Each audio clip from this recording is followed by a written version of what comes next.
cyber attacks targeting Ukraine that aligned with Russia's strategic objectives.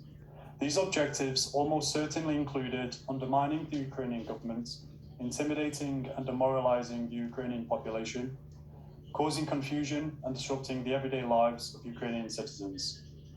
The attacks consisted of distributed denial of service, or DDoS attacks, website defacements, fraudulent messaging, and malware attacks, specifically destructive malware attacks with the pseudo-ransomware dubbed the Whispergate.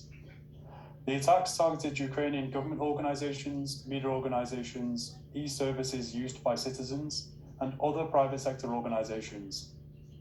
Website defacements that occurred on January the 14th were attributed to UNC 1151, a group linked to the Belarusian government, and DDoS attacks on February the 15th were attributed by the US and the UK to Russia's main intelligence directorate of the General Staff of the Armed Forces of the Russian Federation, also known as the GRU, associated with the Advanced Persistent Threat, or APT groups, including APT28 and Sandworm Team.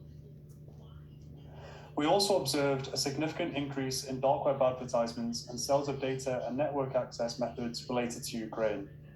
As of Wednesday last week, the day before the full-scale invasion, we identified 8 such advertisements in the last 3 months, out of a total of 9 such advertisements over the last 12 months. Examples include giving away the data related to the Ukrainian National Police, a sale of data related to the Ukrainian Ministry of Foreign Affairs, and more. Notable observations from this period included false flag attacks. For example, the image on the right is of website defacements in January, warning Ukrainians to expect the worst, which was manipulated to point towards the Polish military as the culprits. Simultaneous and coordinated attacks, cybercriminal activity in support of Russia, and the same attack vectors targeting other countries during Russian hybrid warfare, like Estonia in 2007, Georgia in 2008, and Ukraine from 2014 onwards during periods of heightened geopolitical tensions with Russia.